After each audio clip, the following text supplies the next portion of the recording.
Mga kabayan, nagsumiti ang kampo ni dating Pangulong Rodrigo Roa Duterte ng sarili nitong medical report sa International Criminal Court o ICC bilang suporta sa hiling nilang interim release para sa 80 anyos na dating Pangulo.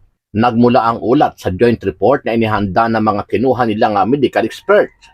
Nakasaad sa report na mahina at walang sapat na kakayahan si Pangulong Duterte na tumakas o pagbantaan ang mga testigo sa kanyang kaso.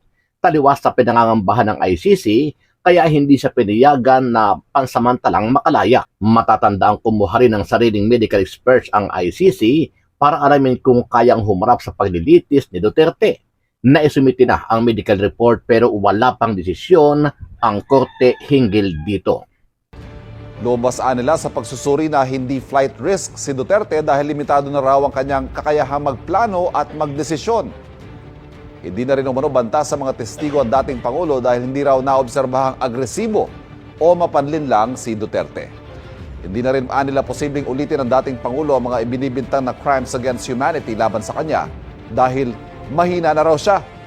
Samantala, nililibot na mga taga-suporta ni dating Pangulong Duterte ang iba't ibang bahagi ng bansa para makakalap ng pirma at upang hilingin sa Korte Suprema ang agarang pagpapauwi sa bansa kay FPRRD. Ayon sa isang leader ng Maisog Rally, December 5 pa nila inumpisahan ang pangangalap ng pirma at inaasahan nilang matatapos ito sa susunod na buwan. The highest court in the land is the Supreme Court. At sa palagay po natin, they're upholding the Constitution. At malinaw naman na sinasabi na illegal nga po yung pagpapadala. Kaya kailangan lang po na makita din ng mga judges natin na marami talagang Pilipino ang kumukwestiyon sa pagpapadala na to. Ayon pa sa leader ng Maisog, kailangang kalampagin ng taong bayan ang gobyerno ni Pangulong Bongbong Marcos Jr. sa pamamagitan ng Korte Suprema para makumbinsi ito na pauwiin na si PRRD sa bansa.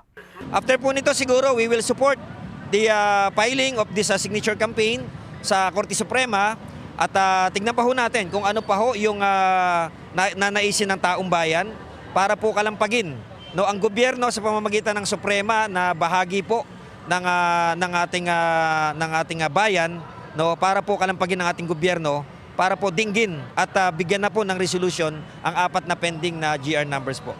Ano ang masasabi mo dito, kabayan? Kung ikaw ang tatanungin, isa ka rin ba sa nakahandang sumuporta kay FPRRD sa pamamagitan ng iyong pirma?